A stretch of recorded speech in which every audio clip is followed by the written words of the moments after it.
बहुत समय पहले की बात है। शांति निवास नाम का एक बहुत ही बड़ा और आलीशान घर हुआ करता था। उस घर में किसी भी चीज़ की कोई भी कमी नहीं हुआ करती थी।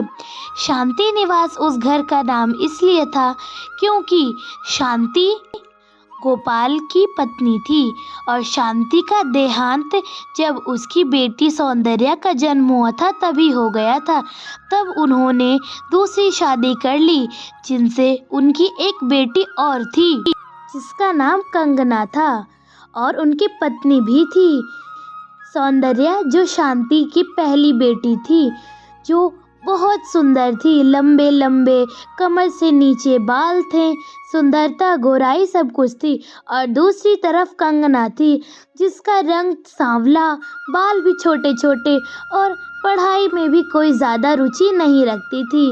बस वह अपनी माँ के आगे पीछे रहती थी। माधुरी सोफे पर बैठकर गर्मा गर्म चाय चुस्कियाँ लेकर पी रही थी।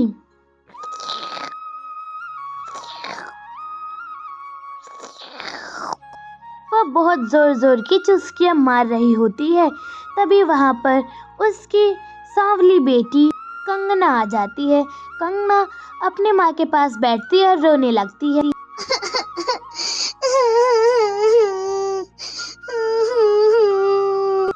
क्या हुआ बेटी, रो क्यों रही हो? बताओ जल्दी। अरे अरे, इतनी जोर जोर से। माँ, मैं काली हूँ तो इसमें मेरी क्या गलती है? जब मैं और सौंदर्या साथ में बाजार के लिए जाते हैं तो सभी लोग सौंदर्या की बहुत तारीफ करते हैं, उसके लंबे बालों की, उसकी गोराई की। और मुझे सब बोलते हैं कि तू कैसी काली पैदा हुई है। बताओ तो मैं काली हूँ, मेरे इतने छोटे बाल क्यों हैं? अरे बेटी, तू काली कहाँ है? देख तो कितना सुंदर रंग है। तेरा कृष्ण भगवान का भी सांवला रंग था। और बात रही उस सौतेली लड़की सौंदर्या की, उसके माँ ही सुंदर थी तो हम क्या कर सकते हैं उसमें। वैसे मेरे पास एक योजना है। मैं कुछ ऐसा करूँगी जिससे उस सौंदर्या की पूरी सौंदर्य निकल जाएंगी। माधुरी और कविता एक आइडिया लगाते हैं कि कैसे सौंदर्या को कुरूप बनाना है। सौंदर्या बहुत सुंदर थी। कंगना एक गर्मा गर्म चाय का प्याला बनाकर लाती है और माधुरी उसमें नीले रंग का कोई पदार्थ डाल देती है। अब देख क्या होगा उस सौंदर्या के साथ।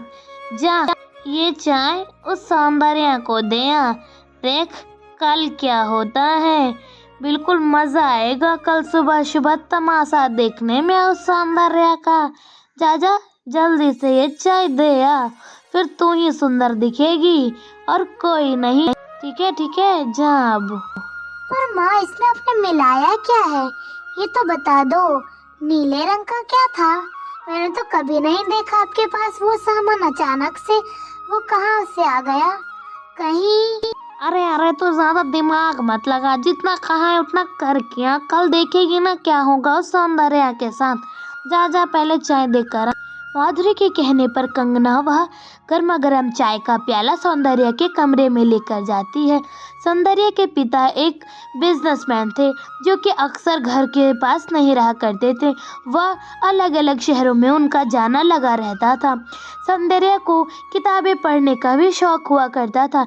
वह अपने कमरे में किताब पढ़ रही होती है, तभी कंगना की आहट से वह मुड़ती है। कंगना सौंदर्या के पास आ जाती है और कहती है, सौंदर्या, ये लो चाय पी लो। माँ ने बहुत प्यार से बनाया है तुम्हारे लिए। चलो चलो, ये लो पी लो। माँ ने बोला था। हाँ, मैं चाय बनाने जा ही रही थी। माँ ने क्यों चाय बनाई? और वैसे माँ तो कभी चाय नहीं बनाती हैं। मैं चाय खाना तो सारा मैं ही बनाती हूँ, तो आज माँ ने चाय क्यों बनाया है? अब मुझसे कोई गलती हो गई है क्या? अरे अरे, जितना कहा उतना करो ना। लो अब चाय पी लो, वरना माँ गुस्सा हो जाएंगी, फिर तुम्हारी पिटाई लगेगी। चुपचाप चाय लाई हूँ तो चाय पी लो, उसके अलावा मत ज्यादा बोलो, समझी ना? मैं यहाँ पे चाय दे देती हूँ और चुपचाप पी लेना, वरना माँ तुम पे गुस्सा करेंगी, वरना मेरी और माँ की मेहनत बेकार हो जाएगी। मेरा मतलब है चाय बनाने की मेहनत। अब जल्दी से चाय पी लेना, मुझे भी जाना है, माँ बुला रही है मुझे वापस। चुस्कियाँ लेकर पीना, ठीक है? मैं चलती हूँ अब। कंगना वहाँ से वह चाय का प्याला देकर निकल जाती है। दूसरी तरफ सौंदर्या कहती है, माँ तो मेरे लिए कभी पानी नहीं ला कर देती और आज मेरे लिए सीधा चाय बना कर ले आई। कुछ गड़बड़ लग रही है मुझे। अरे अरे, मैं भी ज़्यादा सोच रही हूँ। माँ तो कभी मुझे बचपन से कभी माँ ने प्यार नहीं दिया, तो शायद माँ को अब मुझ पे प्यार जाग गया हो, इसलिए माँ ने मुझे ये चाय का प्याला दिया है। मैं ऐसा करती हूँ, ये चाय पी लेती हूँ। माँ ने इतने प्यार से जो बनाया है, आज तक मैंने माँ के हाथ की चाय नहीं पी है। आज पी कर देखती हूँ कैसा लगता है। सौंदर्या वहाँ पर बैठकर वो भी आराम आराम से चाय की चुस्कियाँ लेना शुरू करती है। सौंदर्या बचपन से माँ के प्यार के लिए तरसती रही थी, क्योंकि उसकी माँ उसे पैदा करते ही के साथ ही गुजर गई थी और सौतेली माँ उसे ज़रा भी प्यार नहीं करती थी। सौंदर्या चाय पीती है और फिर कहती है, अरे ये शरीर में इतने ज़ोरों की खुजली लहर कैसे जाग उठी है। मैंने तो कुछ खाया भी नहीं और ये चाय पीने के बाद ही ऐसा क्यों हो रहा है। ये चाय में क्या था, बहुत लहर हो रही है, मेरे शरीर में कांटे जैसे चुभ रही हैं। मुझे माँ से बात करनी चाहिए। सौंदर्या भागकर अपनी माँ के पास जाती है। वह जल्दी जल्दी अपनी माँ के पास पहुँचती है और सौंदर्या कहती है, माँ आपने मुझे जो चाय दी थी, उस चाय में ऐसा क्या था। मेरे शरीर में बहुत खुजली हो रही है, बहुत ही कांटे जैसी खुजली। अचानक से क्यों होने लगी ऐसी खुजली। चाय पीने के बाद ऐसे हो रही है मुझे साथ। क्या हुआ माँ, चाय में कुछ मिलाया था क्या आपने।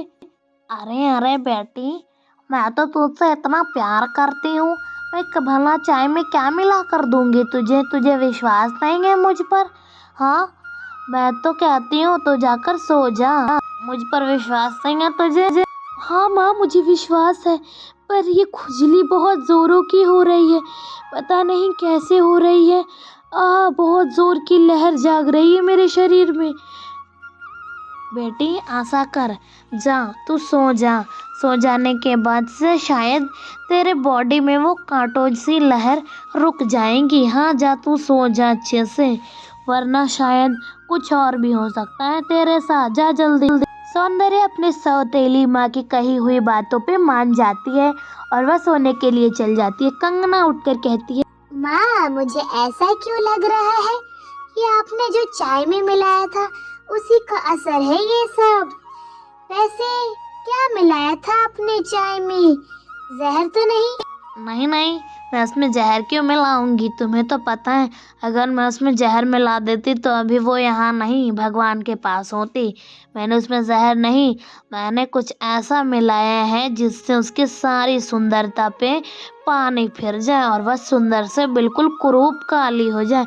तू देख कल सुबह क्या होता है उसके साथ, इंतज़ार कर, फिर सब तुझे सुंदर कहेंगे।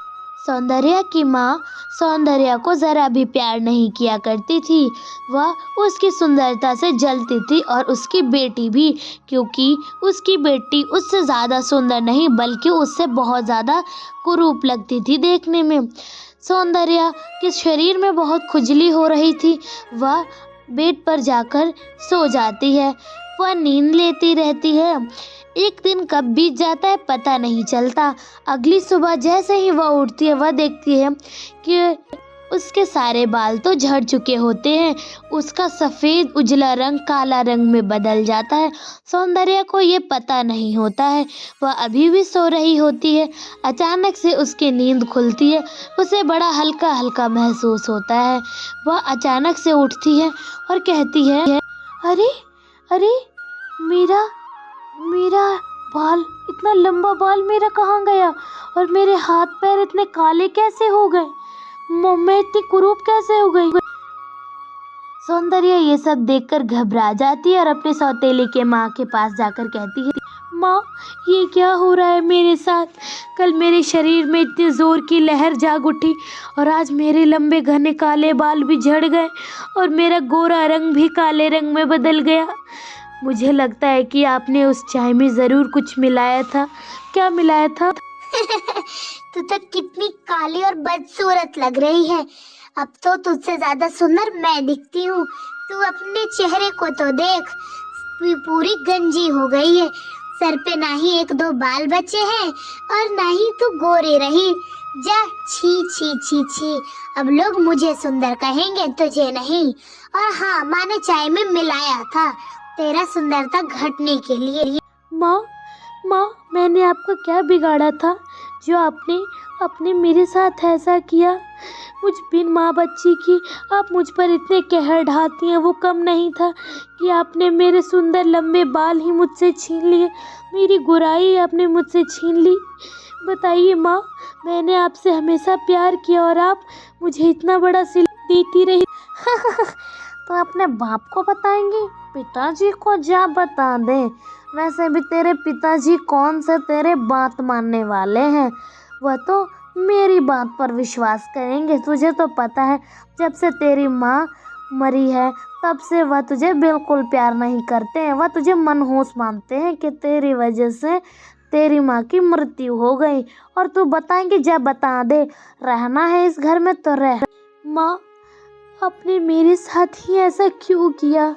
मैंने तो कभी भी अपनी सुंदरता की तारीफ किसी के सामने नहीं की, और ये सुंदरता ही तो मेरी आखिरी ज़िंदगी की कुंजी थी कि मैं इससे अपना जीवन जी सकूं।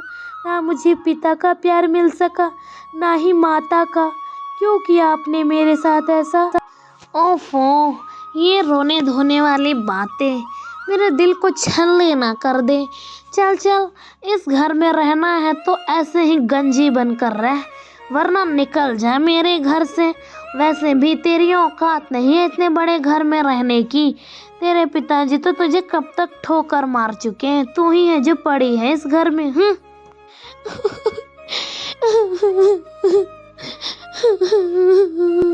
सौंदर्या जोर जोर से चिक चिक कर रोने लगती है। वह रोते रोते आगे की ओर कदम बढ़ाती है और जंगल की ओर पहुंच जाती है। जंगल में एक बहुत बड़ा पत्थर होता है। वह उस पत्थर के पास जाकर बैठकर रोने लगती थी।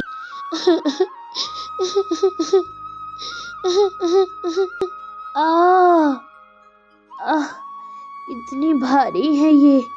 आह। सौंदर्या रो रही थी, तभी उसे एक बूढ़ी औरत की कराहने की आवाज़ आती है। वह कहती थी, ये किन की कराहने की आवाज़ है? मुझे देखना चाहिए। चलती हूँ मैं देखने के लिए। सौंदर्या दूसरों की मदद भी बहुत दिल से किया करती थी। वह आगे बढ़ती है। वह देखती है कि एक बूढ़ी औरत एक लकड़ी के गठरियों को लेकर बैठी होती है, जो अंधी होती है। क्या हुआ दादी माँ? आप क्यों ज़ोर ज़ोर से कराह रही हैं? और इतनी सारी लकड़ियाँ आपने क्यों काट रखी हैं? मैं आपकी कोई मदद कर सकती हूँ तो बताइए। बेटी, मैं इन्हें बहुत बार उठाने की कोशिश कर चुकी हूँ, लेकिन इन बूढ़ी कंधों ने तो मेरा साथ कब का छोड़ दिया। मैं उठा रही हूँ लकड़ियाँ, लेकिन ये लकड़ियाँ इतनी भारी कि मुझसे उठी नहीं रही हैं। कोई बात नहीं है दादी माँ, मैं उठा देती हूँ। आपका घर कहाँ है, बस ये बता दीजिए। हटिए, मैं उठाती हूँ लकड़ियाँ। सौंदर्या उन लकड़ियों की गठरी को अपने कंधे पर रखकर उन बूढ़ी औरत के घर पहुँचा देती है और कहती है, दादी माँ, और कोई काम है तो बताइए। वैसे भी अब घर जाने का समय है, वरना मेरी सौतेली माँ मुझे फिर डांटेंगी। अरे बेटी, हाँ हाँ, चली जाना। इनाम तो लेती जा अपना, जो तूने हासिल किया है। ले ले ले। इनाम? कैसा इनाम? दादी माँ, मैंने आपके काम करने के लिए, कोई इनाम के लिए मैंने ये काम नहीं किया था। मुझे इनाम नहीं चाहिए। अरे बेटी, इनाम तो मैं अपने दिल से दे रही हूँ। तू मुझे बहुत दुखी दिखाई दे रही है और मैं दुखी दिखाई देने वाले लोगों की मदद करती हूँ। तू तो दिल से भी अच्छी है। ये ले। उन दादी अम्मा के पास एक कंघी होती है। वह कहती थी, बेटी, ये कंघी देख रही है हरे रंग की? ये कंघी अगर तू अपने सर के बालों पर 1 से 2 बार फेरेगी तो तुझे जो चाहिए वो मिलेगा इस कंघी से। तू जो मांगेगी ये कंघी तुझे वो सामान दे देगा। अब ये कंघी तू रख ले। मुझे लगता है इस कंघी की तुझे बहुत ज़रूरत है। ले, रख ले। ले बेटी। धन्यवाद दादी माँ, आपने मेरी इतनी मदद की, अब मुझे चलना चाहिए, वरना मेरी सौतेली माँ मुझे फिर मारेंगी। अब मैं चलती हूँ दादी माँ, फिर मिलेंगे। सौंदर्या वह हरे रंग की जादुई कंघी लेकर अपने घर को आ जाती है। बेचारी के पास कोई चारा नहीं होता, आखिरकार लौटकर तो घर ही आते हैं। सौंदर्या घर पहुँचती है और कहती है, ये कंघी दादी माँ ने कहा जादुई था, मुझे विश्वास तो नहीं हो रहा है, लेकिन एक बार कोशिश करती हूँ। हे जादुई कंघी, मेरी सुंदरता मुझे लौटा दो, मेरे लंबे घने बाल लौटा दो मुझे। सौंदर्य अपने बालों पर से कंघी को फेरती है, वहाँ पर चमचमाती हुई रोशनी चमकती है और उसके लंबे घने बाल वापस आ जाते हैं। सौंदर्या ये सब देखकर बहुत खुश होती है, आखिरकार उसे उसके बालों से काफ़ी प्रेम था। मेरी घनी लंबी बाल, मेरा गोरा रंग वापस आ गया, ये कैसा चमत्कार है इस कंघी का। वो दादी माँ मेरी कितनी बड़ी मदद करके चली गई, अब इस कंघी से मैं जो चाहूँ वो मांग सकती हूँ। शायद मैं इस कंघी से माँ को खुश कर सकूँ। माँ, माँ, कंगना। सौंदर्या दोनों को बुलाती है और कहती है, माँ, माँ ये देखो, मेरा गोरा रंग, मेरे लंबे बाल वापस आ गए। माँ, आप मेरी सुंदरता से इसलिए जलती हैं ना कि कंगना सुंदर नहीं? हाँ हाँ, मैं इसी बात से जलती हूँ, तो तुझे क्या है? मैं तुझे कोई बात नहीं कह रही हूँ जो तू ऐसी बातें कर रही है। हाँ, मेरी बेटी है काली, तू है ना सुंदर, बस अब छोड़ ये सब बातें, तुझे क्या जाता है? हाँ माँ, मुझे जाता है। आप चाहती हैं ना मेरी तरह सुंदर कंगना भी हो जाए, तो आप बस जादू देखिए, मैं कैसे चुटकियों में कंगना को एक हुर की परी बना देती हूँ, मेरे जैसा गोरा। कंगना के सर से वह कंघी फेरती है और कंगना के भी लंबे बाल और वह गोरी हो जाती है। ये सब देखकर वह चौंक जाती है। सौंदर्या कहती है, देख कंगना, तू चाहती थी ना कि तू मेरी तरह सुंदर हो जाए, देख तू मुझसे भी ज़्यादा सुंदर और गोरी हो गई है। माँ, आप इसी के लिए ना मुझसे गुस्सा रहा करती थी, आपको भी मैं खुश कर सकती हूँ। ए जादुई कंघी, ऐसा कर कमाल, मेरी माँ जल्दी से खुश हो जाए, ऐसा कर दे तू कोई कमाल। ऐसा कहने से वहाँ पर बहुत सारे गड्डियों के आ जाते हैं पैसे। ये सब देखकर अचानक से माधुरी चौंक जाती है और अचानक से ये सब देखकर उसकी आंखों में पैसों की चमक बैठ जाती है और कहती थी, इतने सारे पैसे, मुझे माफ़ कर दे बेटी, मैं तुझे तेरी सुंदरता की वजह से ही तुझे हमेशा डांटा करती थी, मुझे माफ़ कर दे, मुझे माफ़ कर दे बेटी, मैं बिन माँ की बच्ची को इतना सताया करती थी, मैं तुझे कभी मैंने प्यार नहीं किया, मैं हमेशा कंगना को प्यार करती थी क्योंकि वह मेरी बेटी थी, मुझे माफ़ कर दे। तो दोस्तों, आपको पता चला कि क्यों माधुरी बार बार उससे माफ़ी मांग रही थी सौंदर्या से। तो ऐसा इसलिए था क्योंकि पैसों के आगे तो सारा दुनिया झुक जाती है और ये तो खैर घर की बात है। खैर कंगना ने उन सबको तहे दिल से माफ़ कर दिया। कंगना के पास अब जादुई कंघी थी, वह उस कंघी से जो चाहे वह मांग सकती थी। ओह भला हो उन बूढ़ी औरत का जिन्होंने कंगना को वह जादुई कंघी दी। कैसी लगी कहानी ज़रूर बताएं एंड सब्सक्राइब।